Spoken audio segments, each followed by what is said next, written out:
अस्सलाम वालेकुम एवरीवन। उम्मीद करती हूँ आप तमाम लोग बिल्कुल खैरियत से होंगे और आपकी ईद जो है वो बहुत ज़्यादा अच्छी गुजरी होगी। जैसे कि हम देख रहे हैं कि अब ईद गुजर चुकी है, तो हमें चाहिए कि हम अपनी जो रूटीन हमने रमज़ान में स्टार्ट की थी, जो अच्छे कामों की, जो नेकियों की, वो हमें चाहिए कि हम उसको कंटिन्यू रखें। क्योंकि बहुत दफ़ा ऐसे होता है, हम देखते हैं कि जैसे ही रमज़ान ख़त्म होता है, क्योंकि रमज़ान में एक पूरा माहौल बना होता है घर का भी और हमारे इर्द गिर्द का भी, तो उस माहौल की वजह से हम ज़्यादा से ज़्यादा मोटिवेट होते हैं नेकियां करने के लिए, अच्छे काम करने के लिए, अल्लाह ताला के से करीब होने के लिए। लेकिन जैसे ही रमज़ान ख़त्म होता है वो माहौल थोड़ा सा चेंज हो जाता है। उसके अलावा हम अपने दुनियावी काम होते हैं उनमें ज़्यादा मशगूल हो जाते हैं, हम उनके ऊपर ज़्यादा कंसंट्रेट करने लग जाते हैं।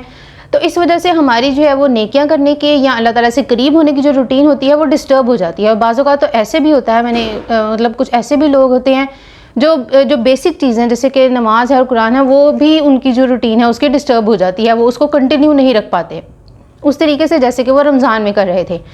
तो अब हमें ये देखना है कि हमें रमज़ान वाली जो रूटीन है उसको लेकर चलना है आगे, और हमें कंसिस्टेंट रहना है, क्योंकि अल्लाह ताला को जो सबसे ज़्यादा अमाल पसंद है वो हैं जिनमें हम कंसिस्टेंट रहते हैं। बेशक वो थोड़े हों लेकिन हम उनको कंटिन्यू रखें। जैसे कि अब 5 वक्त की नमाज़ है, वो हमारे फ़राइज़ में है, हमने वो पढ़नी ही पढ़नी है, हम उसको छोड़ नहीं सकते। तो आप कम से कम हम इतना तो कर सकते हैं कि हम उसके ऊपर जो है वो कारबंद रहें और उसको ना छोड़ें बिल्कुल भी। उसके साथ साथ हम दुआओं में जो है वो अपनी ज़्यादा दुआएं करने की तरफ आ जाएं। जैसे कि हम नमाज़ों के अंदर दुआएं कर सकते हैं जो कि कुरानी दुआएं हैं या जो हमें अहादीस में मिलती हैं, हम वो दुआएं याद करके हम अपनी नमाज़ों के दरमियान वो ऐड कर सकते हैं, क्योंकि दुआ जो है वो बज़ाते ख़ुद एक इबादत है। और जब हम ज़्यादा से ज़्यादा दुआएं करते हैं तो अल्लाह ताला इससे खुश होते हैं, क्योंकि जब हम अल्लाह से मांगते हैं तो वो खुश होते हैं कि मेरा बंदा मुझसे मांग रहा है। हालांकि अल्लाह ताला को तो पता है हमें क्या चीज़ चाहिए, लेकिन वो हमारे मांगने से खुश होते हैं। और अल्लाह ताला ने ख़ुद हमें कुरान पाक में कितनी ही दुआएं सिखाई हैं, और रसूलुल्लाह सल्लल्लाहु अलैहि वसल्लम ने अहादीस में हमें बहुत ज़्यादा दुआएं सिखाई हैं, हर एक चीज़ के लिए दुआ सिखाई है। तो हमें चाहिए कि हम अपनी नमाज़ों के साथ उन दुआओं को कंटिन्यू रखें।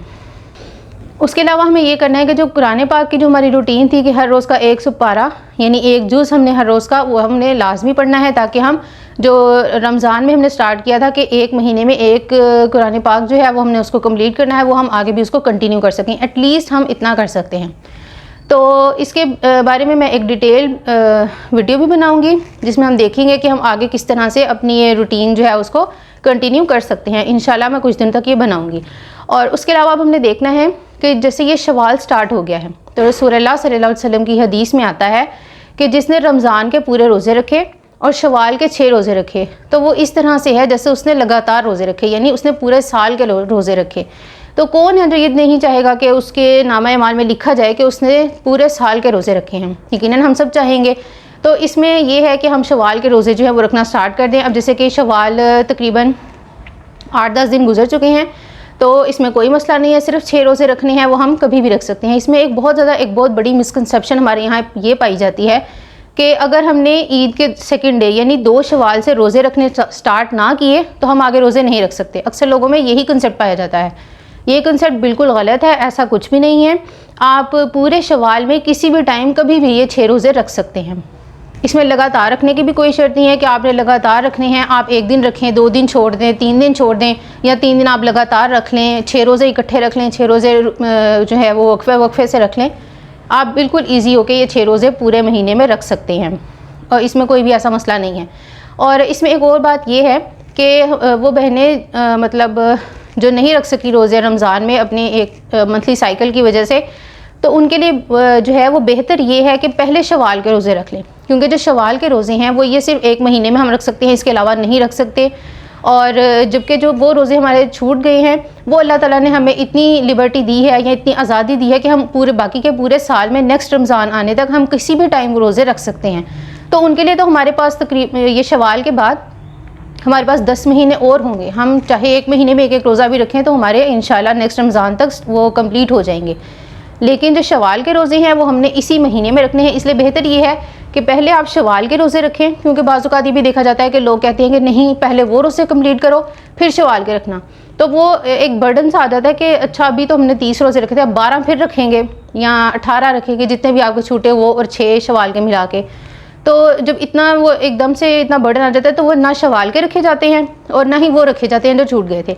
तो इसलिए बेहतर ये है कि आप पहले जो है वो शवाल के रोज़े रख लें, उसके बाद आपको टाइम मिले तो बेशक आप शवाल में ही बाकी के रोज़े भी अपने रख लें जो छूट गए थे, या आप आगे किसी भी महीने में रख सकते हैं, या आगे आप देखें जैसे इंडिया, पाकिस्तान, बांग्लादेश, यहाँ पर गर्मी बहुत ज़्यादा आने वाली है, तो आप गर्मियों के बाद जब सर्दी आएगी, एक तो दिन भी छोटे होते हैं और इजीली वो रोज़ा रखा जाता है। हम जैसे जो लोग स्टूडेंट हैं या पढ़ाते हैं या कोई भी बिज़नेस करते हैं, अपनी जॉब पे जाते हैं, या घर के ही काम हैं, घर पे कितने काम होते हैं, तो वो अक्सर होता है कि इतने लंबे दिन में हम रोज़ा नहीं रख पाते।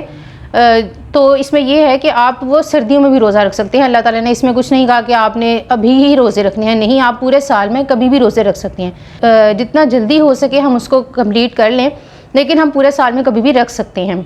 तो आप लोग जो है वो, आज मैं यही कहना चाहती थी कि एक तो ये शवाल के रोज़े ज़रूर रखें ताकि हमारा पूरा जो है वो पूरे साल के रोज़े जो है वो गिने जाएं इसमें, और इस नीयत से ही रखें कि आप सल्लल्लाहु अलैहि वसल्लम की हदीस है और हम उस पर अमल कर रहे हैं, और इंशाल्लाह अल्लाह ताला हमें पूरे साल के रोज़ों का जो है वो इसमें सवाब देंगे, तो इंशाल्लाह हमें इसका सवाब मिल जाएगा। और दूसरा ये है कि इस मिसकंसेप्शन को छोड़ दें कि आपने सेकंड शवाल से स्टार्ट नहीं किया तो आप नहीं रख सकते, ऐसा कुछ नहीं है। और तीसरा ये कि जो है आप पहले शवाल के रोज़े रख लें और उसके बाद आप वो रोज़े रख लें जो आपके छूट गए हैं। किसी भी वजह से बाज़ वक़्त कोई बीमार होता है तो उसके छूट जाते हैं, तो वो आप बाद में रख लें और पहले आप शवाल के रोज़े रख लें। तो उम्मीद करती हूँ कि आपकी अगर कोई क्वेश्चन होगा आपके जहन में या कोई मिसकंसेप्शन होगी तो आपकी दूर हो गई होगी। अगर फिर भी आपको कोई मसला इसमें आ रहा है, कुछ आप पूछना चाहते हैं, तो आप मुझसे कमेंट बॉक्स में पूछ सकते हैं। और अगर आपको वीडियो जो है वो अच्छी लगी हो और आपको लगा हो कि आपके लिए इन्फॉर्मेटिव है, आपने कुछ नया सीखा है इससे, तो आप इसको दूसरों के साथ भी शेयर करें ताकि दूसरे लोग भी इसको सीख सकें और उनको भी समझ आ सके कि हमारे जो मिसकंसेप्शंस हैं हमने उनको किस तरीके से दूर करना है और हमने सही इस्लाम के ऊपर अमल करना है। अल्लाह हाफ़िज़।